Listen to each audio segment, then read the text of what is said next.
धन्यवाद सभापति जी।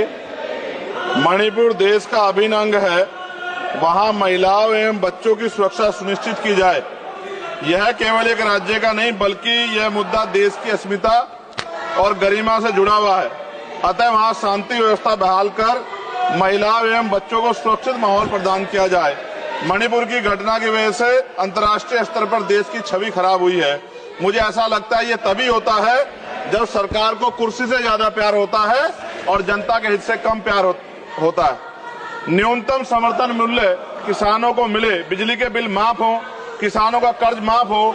सरकार को समझना होगा कि किसान मजबूत होगा तभी देश की अर्थव्यवस्था मजबूत होगी।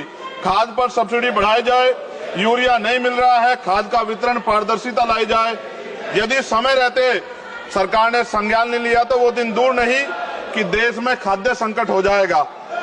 महोदय, गया में महाबोध विहार प्रकरण जो है, वहां से बुद्धिस्ट समाज में चिंता है और आक्रोश भी है। सरकार उसका हल करे, बुद्धिस्टों को उनका हक दे, जैन समाज की भावना का भी सम्मान रखे और ईसाइयों में भी हमले बंद हो और बहुजन महापुरुषों के विचारों को कार्य और पाठ्यक्रम में शामिल किया जाए।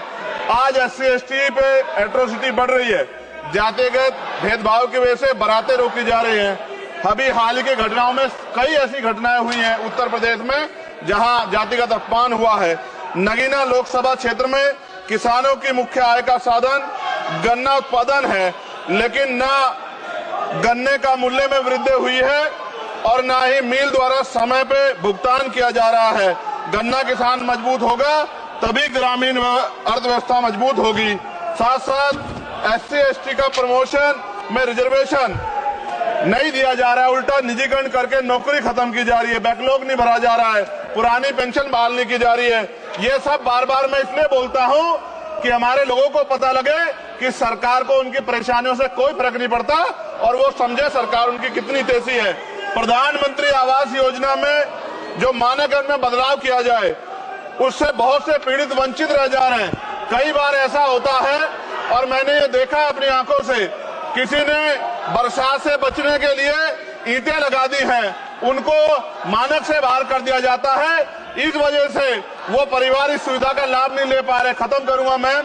इस वजह से उनके घर नहीं बन पा रहे और के 75 साल बाद भी लोगों पे घर नहीं है। शर्म की बात है।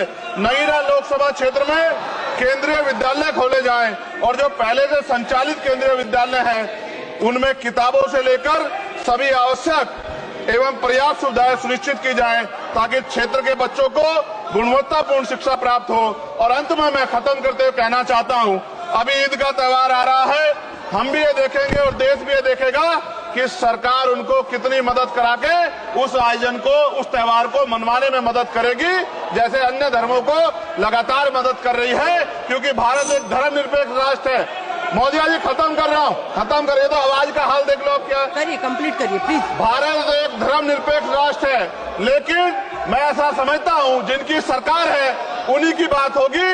मुसलमानों की, जैनों की, सिखों की, रविदासियों की और बुद्धिस्टों की जो आंदोलन कर रहे हैं और पुलिस लाठी मार रही है, मैं समय रहते चेतित कर रहा हूँ। सरकार को चिंता करनी चाहिए कि बुद्धिस्टों का अपमान ज्यादा दिन बुद्धिस्ट बर्दाश्त नहीं करेंगे। महाबोध विहार हमारा हक है और वो देना पड़ेगा।